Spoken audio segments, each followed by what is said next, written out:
स्वागत दोस्तों, आगे चलने के आगे सामने होते हैं चलेंगे। सबसे पहले सबसे बड़ी आपको बताएंगे दोस्तों, बिहार से लेकर मध्य प्रदेश में बीजेपी की हालत है खराब। बताएंगे कैसे बिहार के अंदर भाजपा को उम्मीदवार बदलना पड़ा दोस्तों, और मध्य प्रदेश के अंदर बीजेपी ने एक वरिष्ठ नेता का टिकट काटकर दे दिया किसी ऐसे ही नेता को, जिसके बाद कई सारे इस्तीफे हो गए दोस्तों। बताएंगे शत्रुघ्न सिन्हा का फैक्टर काम कर गया बिहार में, और भाजपा जो टिकटों के बंटवारे के बाद टिकट में बिल्कुल बदलाव नहीं करने के लिए जानी जाती है दोस्तों, उस बीजेपी ने अचानक से डरकर बैठक बुलाई, उसके बाद टिकट वापसी हो गया दोस्तों। बताएंगे डिटेल में क्या पूरा मामला सामने आ रहा है और कांग्रेस पार्टी का बिहार में क्या रुख होगा दोस्तों। इसी के साथ में चलेंगे एक और बड़ी अपडेट की तरफ, जहां पर क्या नरेंद्र मोदी को चुनौती दे रहे हैं नितिन गडकरी, तो उनके खिलाफ E20 से जुड़े मामले को लेकर माहौल बनाया जा रहा है दोस्तों। ये आरोप लगाकर दावा कर रहे हैं संजय राउत। बताएंगे क्या कुछ बोले हैं संजय राउत दोस्तों। इसी के साथ में एक एक करके चलेंगे आज की सारी बड़ी खबरें, लेकिन उससे पहले अगर आप भी मानते हैं दोस्तों की बांकीपुर का विधानसभा उपचुनाव हारने जा रही है भारतीय जनता पार्टी, तो इस वीडियो को लाइक करके लाल बटन दबाकर चैनल को सब्सक्राइब करके बेल आइकन दबाकर कमेंट बॉक्स में अपनी राय जरूर लिखकर बताएगा, ज्यादा से ज्यादा वीडियो को शेयर कीजिएगा दोस्तों। चलते हैं सबसे पहले सबसे बड़ी ब्रेकिंग न्यूज अपडेट की तरफ, जहां पर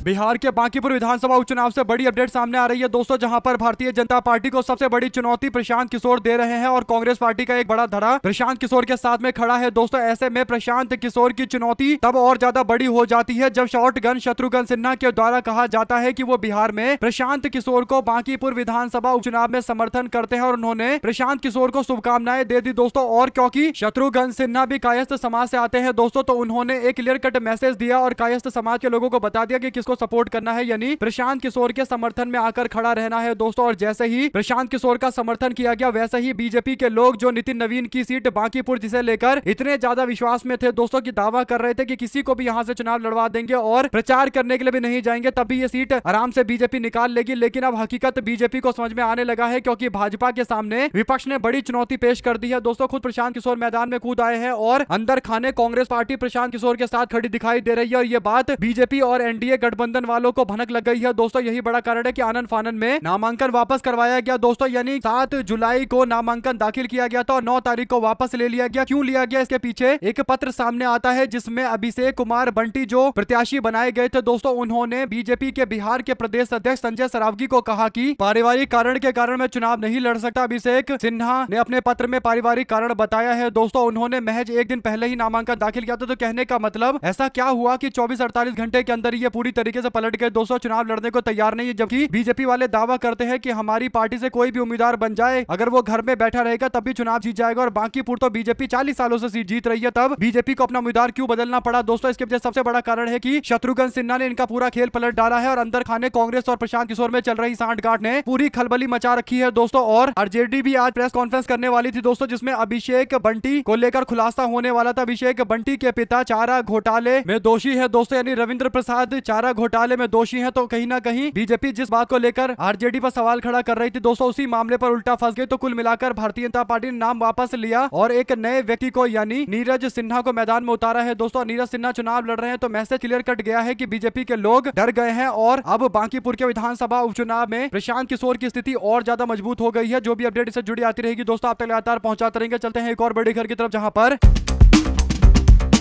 मध्य प्रदेश के दतिया के उपचुनाव को लेकर डॉक्टर नरोत्तम मिश्रा का टिकट कटने के बाद मामला काफी ज्यादा गंभीर वाला हो गया है दोस्तों। यानी दतिया के अंदर भारतीय जनता पार्टी के नेता नरोत्तम मिश्रा बार बार चुनाव जीत रहे थे। दतिया के चुनाव इसलिए कराए गए दोस्तों क्योंकि जब 2023 में चुनाव हुए थे, तो कांग्रेस पार्टी ने एक बड़ी शिकस्त दी थी नरोत्तम मिश्रा को दोस्तों, और राजेंद्र भारती चुनाव जीते थे। लेकिन अप्रैल 2026 में दिल्ली की एक अदालत ने राजेंद्र भारती को कोऑपरेटिव बैंक धोखाधड़ी के मामले में 27 साल पुराने मामले में एक आपराधिक मामले में 3 साल की सजा सुना दी दोस्तों। जनप्रतिनिधित्व अधिनियम के नियमों के तहत सजा का ऐलान होते ही मध्य प्रदेश विधानसभा सचिवालय ने राजेंद्र भारती की सदस्यता को रद्द कर दिया दोस्तों, और जिससे ये सीट खाली हो गई। हालिया दिनों में 10 जुलाई 2026 को सुप्रीम कोर्ट से भी राजेंद्र भारती की याचिका खारिज हो गई। तो कहने का मतलब बीजेपी के नेता वरिष्ठ नेता नरोत्तम मिश्रा, जो एक टाइम में बीजेपी के मध्य प्रदेश में गृह मंत्री हुआ करते थे दोस्तों, और फिल्मों का रिव्यू करने को लेकर जाने जाते थे, तो नरोत्तम मिश्रा मध्य प्रदेश में गृह मंत्री से इतने नीचे आ गए कि पहले ये चुनाव हारे दोस्तों, उसके बाद अब इनको टिकट तक नहीं दिया जा रहा दतिया से चुनाव लड़ने के लिए, और यहाँ से आशुतोष तिवारी को मैदान में उतारा गया है। कहने का मतलब कि टिकट कट चुका है नरोत्तम मिश्रा का, और इसके बाद जोरदार तरीके का बवाल बीजेपी में शुरू हो गया दोस्तों। NH 44 यानी नेशनल हाईवे 44 को पूरी तरीके से जाम कर दिया गया, और विरोध प्रदर्शन की खबरें भी सामने आनी शुरू हो गई है दोस्तों। कांग्रेस पार्टी राजेंद्र भारती के अयोग्य होने के बाद कांग्रेस पार्टी में उम्मीदवार के नाम पर मंथन जारी है। लेकिन एक बात जो तय है दोस्तों, वो ये कि बीजेपी के लिए तगड़ा झटका है कि नरोत्तम मिश्रा के समर्थकों ने बवाल करना शुरू कर दिया है दोस्तों। यानी कहने का मतलब नरोत्तम मिश्रा का टिकट काटकर बीजेपी ने पूरी तरीके से साइडलाइन कर दिया है, और बीजेपी बीजेपी के अंदर भारी विरोध भी शुरू हो चुका है। दतिया बीजेपी में जोरदार तरीके का विरोध देखने को मिल रहा है दोस्तों। भाजपा के जिला अध्यक्ष रघुवीर सरन सहित पार्टी के सभी पदाधिकारियों ने अपना इस्तीफा दे दिया, यानी अब अपनी ताकत दिखाने लगे हैं। बीजेपी के वरिष्ठ नेता नरोत्तम मिश्रा दोस्तों, यानी कहने का मतलब जबरदस्त तरीके का मुकाबला मध्य प्रदेश में चल रहा है। आप लोग अपनी राय जरूर लेकर बताएगा। साथ साथ चलते हैं एक और बड़ी अपडेट की तरफ, जहां पर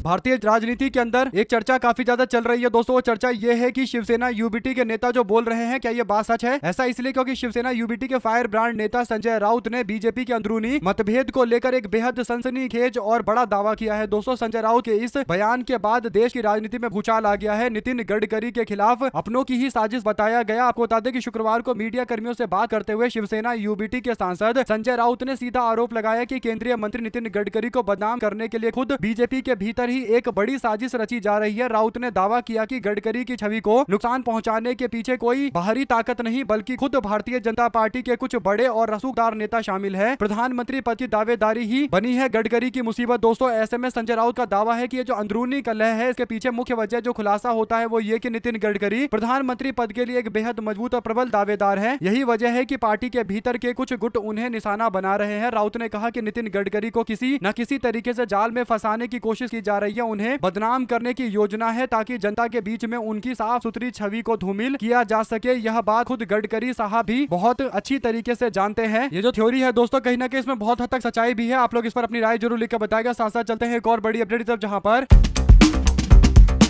चरणजीत सिंह चन्नी ने एक बड़ा बयान दिया दोस्तों। चरणजीत सिंह चन्नी ने मोरिंडा नगर परिषद के अध्यक्ष के चुनाव से पहले शुक्रवार को मोरिंडा में राजनीतिक तनाव चरम पर पहुंच गया। दरअसल दोस्तों, पंजाब के पूर्व मुख्यमंत्री चरणजीत सिंह चन्नी ने मोरिंडा पुलिस स्टेशन में जाकर विरोध प्रदर्शन का नेतृत्व किया दोस्तों। आरोप लगाया कि पुलिस ने उनके खेमे के जो पार्षद थे उनको हिरासत में ले लिया, यानी हाउस अरेस्ट कर दिया गया और कोशिश किया गया कि ये लोग वोट डालने के लिए ना जाए। और चन्नी ने 3 बजे निर्धारित नगर परिषद अध्यक्ष चुनाव से पहले बड़ी संख्या में समर्थक और निर्वाचित पार्षदों को पुलिस स्टेशन साथ में लेकर चले गए दोस्तों। और पुलिस से बोला गया कि हमारे पार्षदों को हिरासत में रख लिया गया था और इस कारण से वो वोट नहीं डाल पाए। इसके बाद खुलेआम दिन दहाड़े लूट की गई। चन्नी ने दावा किया कि हिरासत में लिए गए पार्षदों में से एक को तो पुलिस स्टेशन के बाथरूम के अंदर बंद कर दिया गया। उन्होंने आरोप लगाया कि पुलिस की यह कार्रवाई पार्षदों को चुनाव में भाग लेने से रोकने के उद्देश्य से किया गया। ऐसे में दोस्तों 12 निर्वाचित पार्षद हिरासत में लिए गए सदस्यों के समर्थन में पुलिस स्टेशन पर जमा हुए। मोरिंडा नगर निगम में कांग्रेस ने 15 में से 10 वार्ड जीतकर अपना दबदबा कायम किया दोस्तों। निर्दलीय उम्मीदवारों ने 4 वार्ड जीते, जबकि आम आदमी पार्टी सिर्फ 1 वार्ड जीतने में कामयाब रही। तो ऐसे में आप लोग की जो भी राय है दोस्तों लिखा जरूर बताएगा। चलते हैं एक और बड़ी अपडेट की तरफ, जहां पर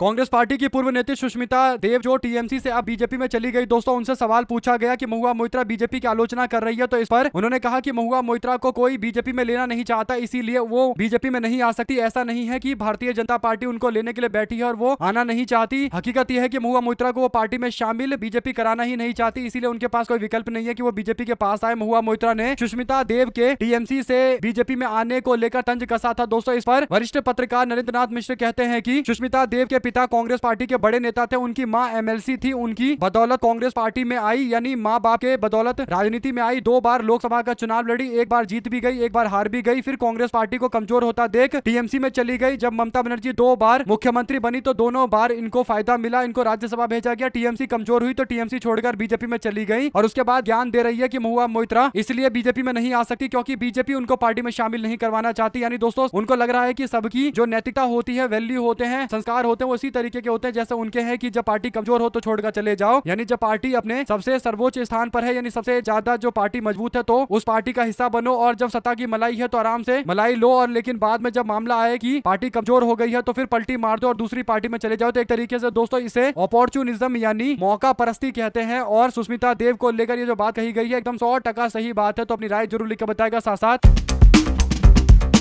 बसपा की प्रमुख मायावती ने मेरठ के ललिता गौतम मामले को लेकर प्रेस कॉन्फ्रेंस किया दोस्तों। इस दौरान उन्होंने दलित समाज से कानून हाथ में न लेने की अपील की। मायावती जी ने कहा कि अन्याय के खिलाफ संघर्ष संविधान और कानून के दायरे में रहकर होना चाहिए। और उन्होंने आरोप लगाया कि कुछ संगठन और राजनीतिक दल के लोग लोगों को भड़काकर सड़कों पर लाकर लोगों के खिलाफ साजिश कर रहे हैं और आम जनता को फंसाने की कोशिश कर रहे हैं। उन्होंने कहा कि न्याय तभी मिलेगा जब हम लोग कोर्ट का सहारा लेंगे, यानी कानूनी रास्ता अपनाएंगे, तभी जाकर न्याय मिल सकता है। और इसीलिए जरूरी है कि हम सब लोग बाबा साहब भीमराव अम्बेडकर के द्वारा बनाए गए कानून का इस्तेमाल करके ही न्याय हासिल करे। ऐसे में दोस्तों उनका ये जो कहना है ये कहीं ना कहीं वो इनडायरेक्ट तरीके से चंद्रशेखर आजाद को लेकर बोल रही है। सांसद चंद्रशेखर आजाद सड़कों पर उतरकर प्रदर्शन कर रहे हैं। इस बात को लेकर मायावती काफी नाराज है। दोस्तों मायावती जी के द्वारा की गई इस टिप्पणी पर आपकी क्या राय है, लिखकर जरूर बताएगा। अगर आप भी मानते कि एक टाइम में बसपा लोगों के मूवमेंट के तौर पर जानी जाती थी, यानी जगह जगह बसपा प्रदर्शन किया करती थी और बसपा कहीं ना कहीं दलित समाज के हितों की बात करती थी दोस्तों, लेकिन अब वो दौर खत्म हो चुका है। और इसीलिए जब मायावती जी ये बोल रही है कि सड़कों पर संघर्ष नहीं करना चाहिए, आंदोलन नहीं करना चाहिए, कानूनी रास्ता अपनाना चाहिए, और कई बार कानून आपको पता है कि 12-12, 15-15 कई दशकों तक केस को खींच देता है दोस्तों, तो न्याय की उम्मीद भारतीय न्यायालय से करना अपने आप में एक बहुत बड़ी बात हो जाती है और ये उम्मीद भी कई जगह पर धोखा खा जाती है। इसीलिए लोग सड़कों पर उतरकर दबाव बनाते ताकि प्रशासन के लोग जल्दी जल्दी कार्रवाई करे और जल्दी से न्याय मिले। तो ऐसे में मायावती जो कह रही है कि प्रदर्शन नहीं करना चाहिए, क्या आप इस बात से इत्तेफाक रखते हैं या फिर आप भी मानते हैं कि बसपा का जो मूवमेंट था वो लोगों के बीच में अवेयरनेस फैलाने का था और उसका मतलब यह है कि संघर्ष करना था, और संघर्ष हर तरीके का हो सकता है, शांतिपूर्ण विरोध करके भी प्रशासन के ऊपर दबाव बनाया जा सकता है, और वो भी एक अच्छा रास्ता है जिसे संख्या बल के आधार पर प्रशासन पर दबाव बनाकर जल्दी जल्दी कार्रवाई कराई जा सकती है। आप लोग अपनी राय जरूर लिखकर बताएगा दोस्तों, क्या आप इस तरीके का समर्थन करते हैं। वहीं पर उत्तर प्रदेश के मेरठ में दलित छात्रा ललिता गौतम हत्याकांड मामले को लेकर गर्माता जा रहा है मामला दोस्तों। ललिता गौतम हत्याकांड को लेकर कई जगह से विरोध प्रदर्शन की खबर आ रही है दोस्तों। इस बीच कांग्रेस के राष्ट्रीय अध्यक्ष मल्लिकार्जुन खड़गे ने भारतीय जनता पार्टी पर निशाना साधा है दोस्तों। उन्होंने कहा कि इस घटना ने बीजेपी की डबल इंजन सरकार का महिला और दलित विरोधी चेहरा एक बार फिर से बेनकाब कर दिया है दोस्तों। राज्यसभा में नेता प्रतिपक्ष खड़गे ने शुक्रवार को सोशल मीडिया प्लेटफॉर्म एक्स पर लिखा कि मेरठ की दलित छात्रा ललिता गौतम की निर्मम हत्या बीजेपी की डबल इंजन सरकार की महिला और दलित विरोधी चेहरा का एक हिस्सा है, यानी उनके चेहरे को बेनकाब करता है। पीड़ित परिवार न्याय की गुहार लगा रहा है, लेकिन सरकार उसकी आवाज सुनने की बजाय न्याय की मांग करने वालों को ही कुचलने में लगी पड़ी है। आप लोग इस पर क्या प्रतिक्रिया देना चाहते हैं दोस्तों, लिखकर जरूर बताएगा। साथ साथ चलते हैं एक और बड़ी अपडेट की तरफ, जहां पर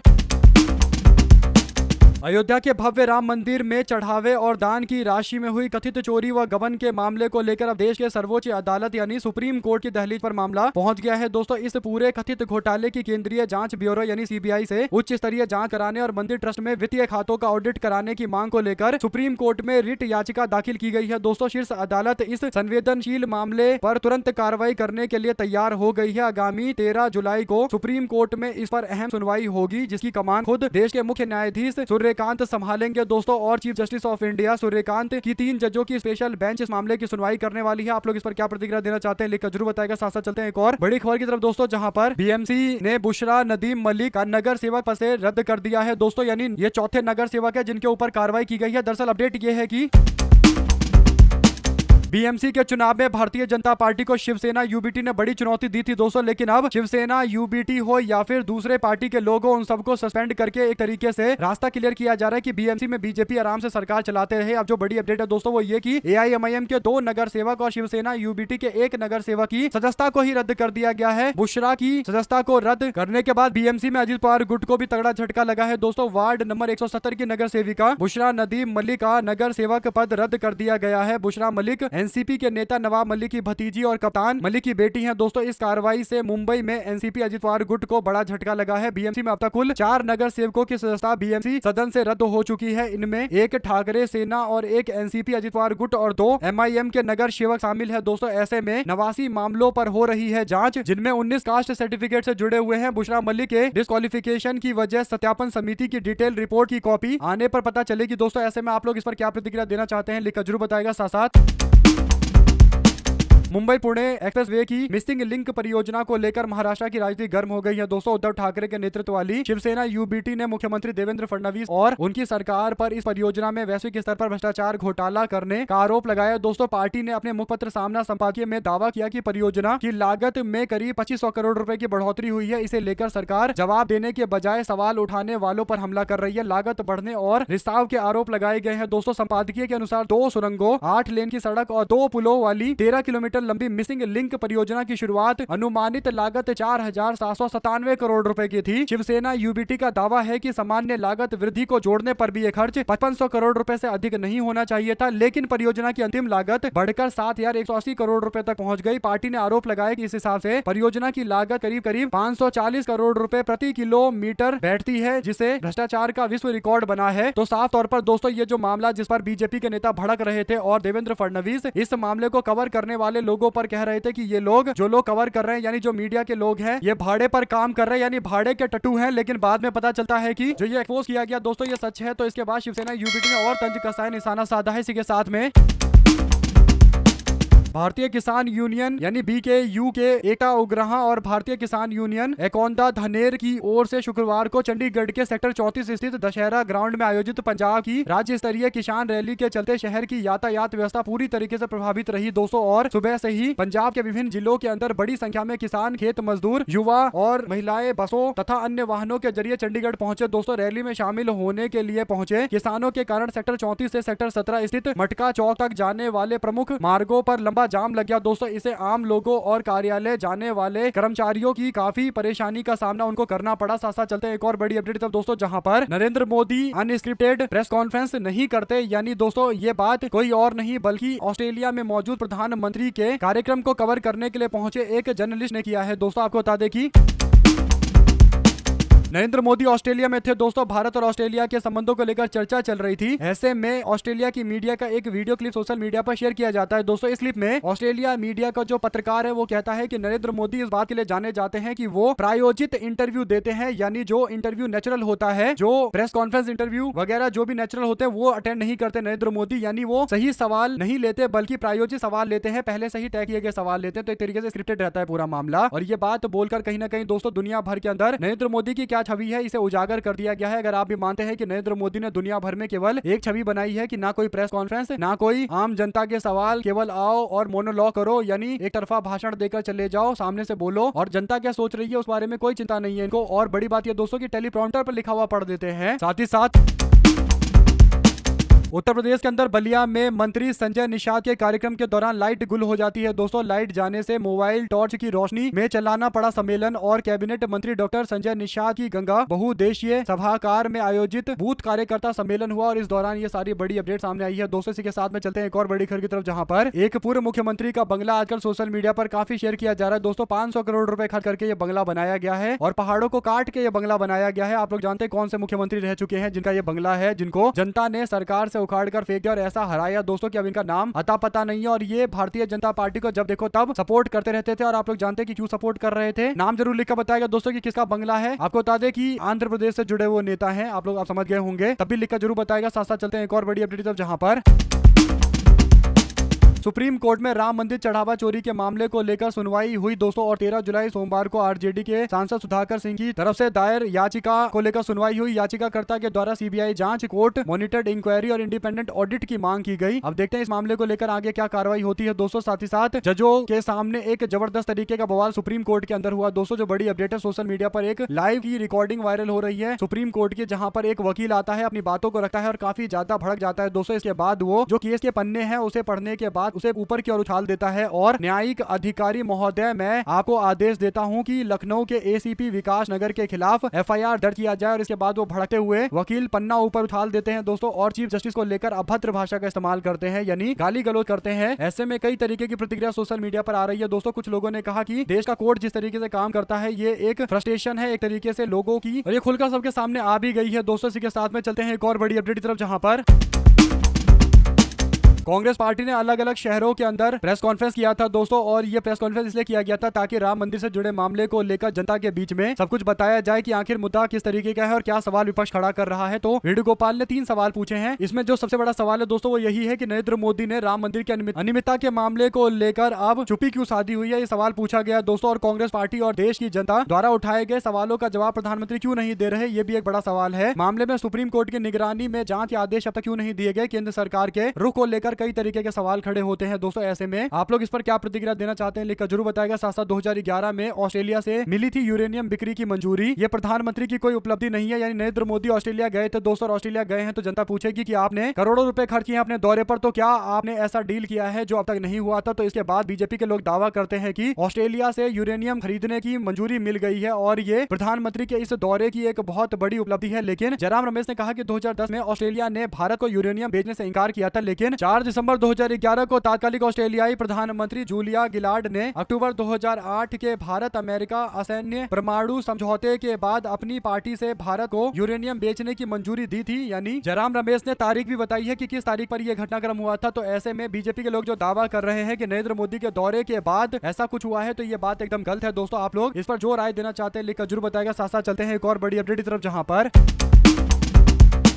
प्रवर्तन निदेशालय ने आम आदमी पार्टी के विधायक और पंजाब के पूर्व मंत्री संजीव अरोड़ा के खिलाफ 102 करोड़ रुपए से अधिक के कथित मनी लॉन्ड्रिंग के मामले में गुरुग्राम की विशेष अदालत में चार्जशीट दाखिल की। दोस्तों ये मामला फर्जी मोबाइल फोन निर्यात बिलों और कथित फर्जी जीएसटी लेन देन से जुड़ा हुआ है। ईडी ने इस वर्ष 9 मई को संजीव अरोड़ा को मनी लॉन्ड्रिंग के आरोप में गिरफ्तार किया था। दोस्तों फिलहाल वो न्यायिक हिरासत में है और नियमित जमानत के लिए पंजाब और हरियाणा हाईकोर्ट में याचिका दायर कर चुके हैं। ईडी के अनुसार जांच में सामने आया कि हैम्पटन स्काई रियलिटी लिमिटेड यानी HSRL जो इस मामले में सह आरोपी है, जिसके प्रमोटर निदेशक संजीव अरोड़ा है, उन्होंने नियंत्रण और निर्देशन में फर्जी मोबाइल फोन निर्यात के जरिए ट्रेड बेस्ड मनी लॉन्ड्रिंग का जटिल नेटवर्क तैयार किया है। दोस्तों चार्जशीट में आरोप लगाया गया कि कंपनी ने बिना वास्तविक सामान की आपूर्ति के शेल कंपनी और एंट्री ऑपरेटर के माध्यम से धन का लेन देन किया। फर्जी मोबाइल फोन आपूर्ति श्रृंखला तैयार करके निर्यात मूल्य को बढ़ा चढ़ाकर दिखाया ताकि निर्यात प्रोत्साहन जीएसटी रिफंड का अवैध लाभ लिया जा सके। अब आप लोग इस पर क्या राय देना चाहते हैं दोस्तों लिखकर जरूर बताएगा। हमारे साथ लगातार जुड़े रहने से दोस्तों का बहुत बहुत धन्यवाद। आप लोग देख रहे थे आपका अपने चैनल जय हिंद जय भारत। ज्यादा वीडियो को शेयर कीजिए।